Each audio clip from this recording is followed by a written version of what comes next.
Assalamualaikum warahmatullahi ta'ala wabarakatuh. Alhamdulillahi rabbil alamin, wassalatu wassalamu ala ashrafil anbiya wal mursalin, Sayyidina Muhammadin abil qasim al-amin, wa ala alihi wa sahbihi ajma'in. Para hadirin hadirat yang saya muliakan, yang saya hormati, wabil khusus para habaib, para ulama, para umara, yang kami tidak bisa menyebutkan satu persatu tanpa mengurangi rasa hormat dan cinta kami kepada mereka semua. Alhamdulillah, pada malam yang penuh berkah ini telah hadir bersama kita kecintaan kita, kebanggaan kita, yaitu Al-Hubabah Al-Syarifah Al-Mukarramah Khadijah bintu Muhammad Al-Hindwan. Semoga Allah Ta'ala panjangkan umur beliau, semoga Allah Ta'ala sehatkan badan beliau, semoga Allah Ta'ala jaga beliau. Amin amin ya rabbal alamin. Wabil khusus abna Abuya Al-Habib Hasan bin Ahmad Baharun, yaitu Abuya Al-Habib Zain wal Habib Sadiq wa Abuya Al-Habib Segaf wal Habib Ali wal Habib Hussein wal Habib Abdullah bin Ahmad Al-Jufri. Semoga Allah Ta'ala menjaga mereka semua, mengabulkan hajat mereka semua, dan dicinta dan ditambahkan cintanya Allah Ta'ala untuk mereka semua. Amin amin ya rabbal alamin. Saya meminta izin restu kepada kalian semua untuk membacakan manaqib kakek saya, yaitu guru kita semua, Sayyidil Jad Abuya Al-Habib Hasan bin Ahmad Baharun. Semoga kita dengan membaca manaqib beliau, kita mendapatkan sir beliau, kita mendapatkan keberkahan beliau, dan kita mendapatkan ridha beliau. Amin amin ya rabbal alamin. Manaqib Abuya Al-Habib Hasan bin Ahmad Baharun. Kelahiran dan silsilah beliau, Al-Habib Hasan Baharun lahir di Sumeneb, Madura pada tanggal 11 Juni 1934 dan merupakan putra pertama dari 4 bersaudara dari pasangan Al-Habib Ahmad bin Husain dengan ibunda beliau Fatmah binti Ahmad Bakhabazi. Adapun silsilah Az-Zahabiyah beliau, yaitu Al-Habib Hasan bin Ahmad bin Husain bin Tahir bin Umar bin Hasan bin Ahmad bin Syekh bin Abdullah bin Harun bin Muhammad bin Abdullah bin Aqil bin Abu Bakar bin Ali bin Harun bin Hasan bin Ali bin Muhammad Jamalulail bin Hasan Al-Muallim bin Muhammad Asadullah bin Hasan At-Turabi bin Ali bin Muhammad Al-Faqih Muqaddam bin Ali bin Muhammad Sahib Mirbat bin Ali Khalid Qasam bin Alwi bin Muhammad bin Alwi bin Ubaidillah bin Ahmad Al-Muhajir bin Isa Ar-Rumi bin Muhammad An-Nagib bin Ali Al-Uraidi bin Ja'far As-Sadiq bin Muhammad Al-Bagir bin Ali Zain Al-Abidin Ibn Al-Husain As-Sibit bin Ali bin Abi Talib wa Fatimah bintu Rasulullah sallallahu alaihi wasallam. Masa kecil dan pertumbuhan beliau, sejak kecil kedisiplinan dan kesederhanaan telah ditanamkan oleh kedua orang tua beliau, sehingga mengantarkannya tumbuh menjadi sosok pribadi yang mempunyai akhlak dan sifat yang terpuji. Pendidikan agama selain diperoleh dari bimbingan kedua orang tuanya, ia dapatkan dari Madrasah Makarimul Akhlaq Sumeneb dan dari kakeknya yang dikenal sebagai ulama besar dan disegani di Kabupaten Sumeneb, yaitu Al-Ustadz Ahmad bin Muhammad Bakhabazi. Semangat belajar Ustadz Hasan Baharun sejak kecil memang dikenal rajin dan ulet. Bahkan apabila bulan Ramadan tiba, beliau belajar semalam suntuk, mulai sehabis tadarus sampai menjelangnya subuh.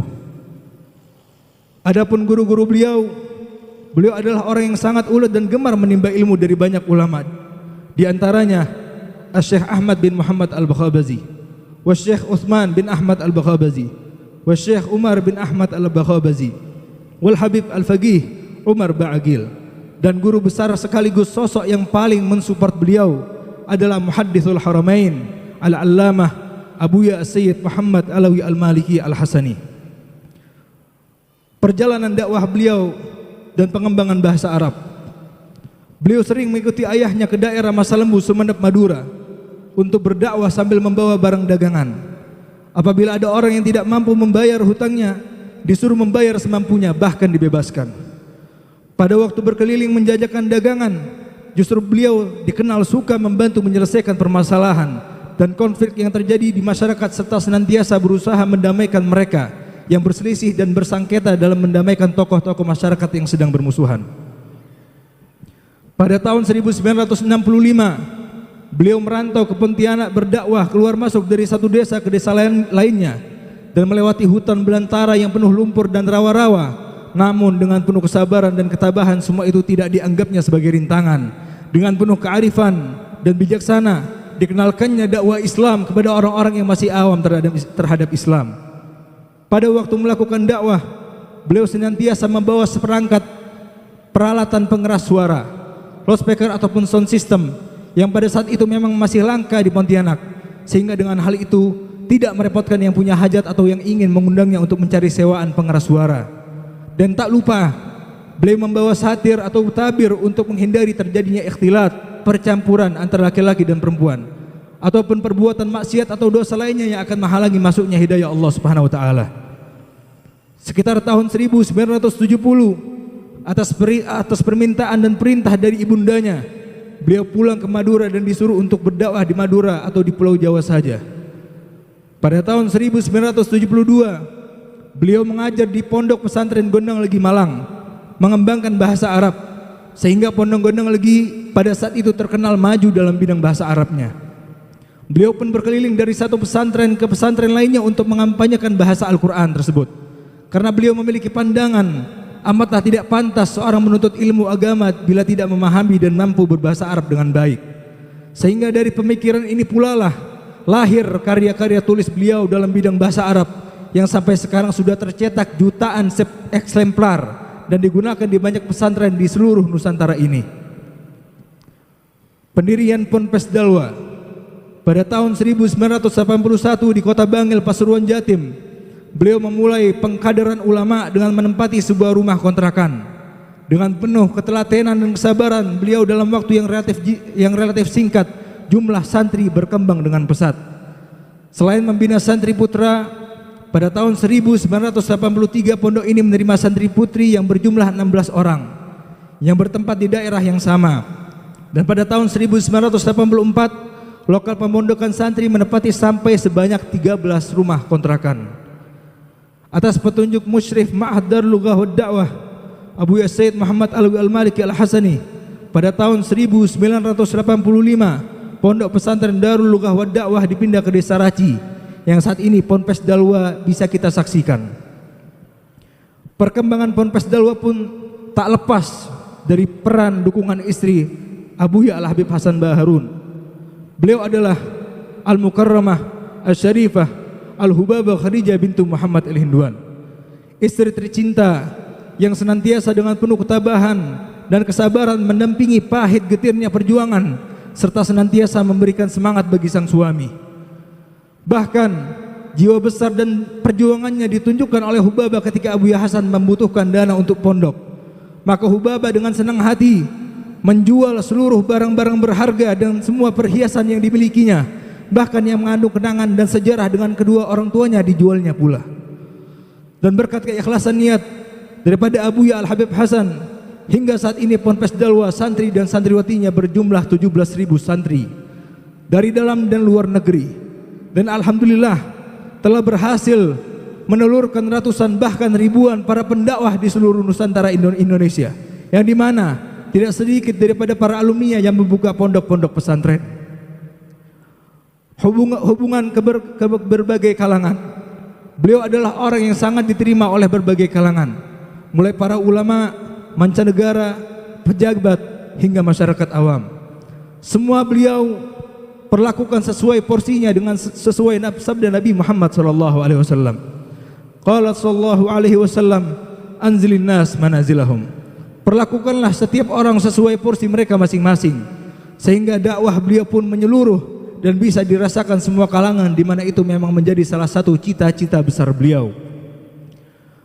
Para ulama terkemuka baik di Hadramaut, Mekah dan Madinah semua menjalin hubungan baik dengan beliau, sehingga putra-putra dan santri beliau pun bertebaran menimba ilmu kepada ulama-ulama tersebut, dan mereka tidak segan-segan untuk memuji dan melontarkan kata ungkapan akan kegaguman kepada kepribadian dan akhlak beliau. Katakanlah seperti halnya Al-Habib Hasan bin Abdullah Asy-Syatiri, Wal Habib Zain bin Ibrahim bin Smith, dan juga Al-Habib Umar bin Hafid, dan juga Profesor Dr. Abdullah Baharun, Rektor Al-Ahqaf Hadramaut. Ketinggian magam wilayah atau kewalian beliau, telah banyak orang-orang yang menyaksikan karamah dan kelebihan beliau. Namun dalam kesempatan ini hanya satu yang ingin kami sampaikan, yaitu kana rahimahullah taala mimman yajtami bin Nabi sallallahu alaihi wasallam yaqadatan. Beliau termasuk orang yang bertemu langsung dengan Rasulullah secara sadar dan terjaga. Ini adalah kedudukan yang tidak sembarang bisa dicapai kecuali seseorang yang betul-betul tinggi magamnya. Al-Imam Abdul Wahab Asy-Sya'rani berkata bahwa untuk mencapai hal tersebut harus melewati lebih daripada 200.000 magam kewalian. Dan yang demikian itu didapatkannya ketika beliau mendapatkan ijazah langsung salawat daf'ul bala dari Rasulullah sallallahu alaihi wasallam di Raudhah Syarifah. Dan insyaallah salawat tersebut akan kita dapatkan ijazahnya dari Khalifah Al-Maghfurlah, yaitu Abuya Al-Habib Zain. Yang diantaranya keistimewaan salat daf'ul bala adalah ketika terjadinya banjir di ibu kota pada tahun 2008. Ada salah satu ulama yang bermimpi Nabi SAW yang memerintahkannya untuk membaca salawat Habib Hasan Baharun, yaitu salawat daf'ul bala tersebut.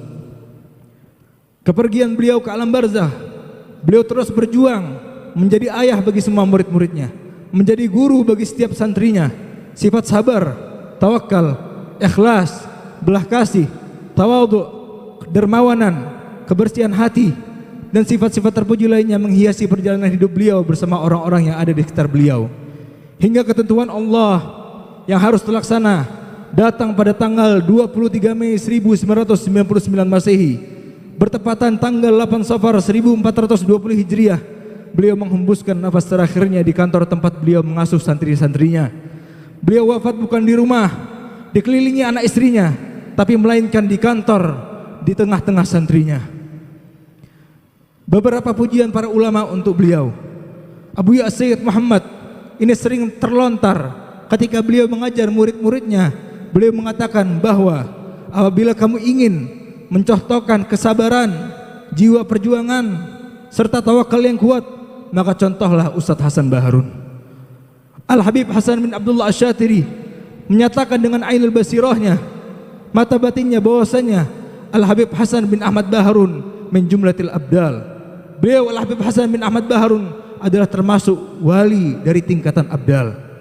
Al-Habib Umar bin Hafid di depan para santri dan ulama dalam ziarahnya di Pondok Raci 2 tahun setelah wafatnya Habib Hasan, beliau mengatakan, Ustadz Hasan adalah orang pertama yang membuka kembali hubungan antara Yaman dan Indonesia setelah terputusnya puluhan tahun lamanya, dan beliau yang mulai mengirimkan santrinya untuk belajar di Yaman, sehingga semua pahala orang yang belajar ke Yaman akan kembali pahalanya kepada al-alim al-allama ad-da'ilallah Abuya Al-Habib Hasan Baharun.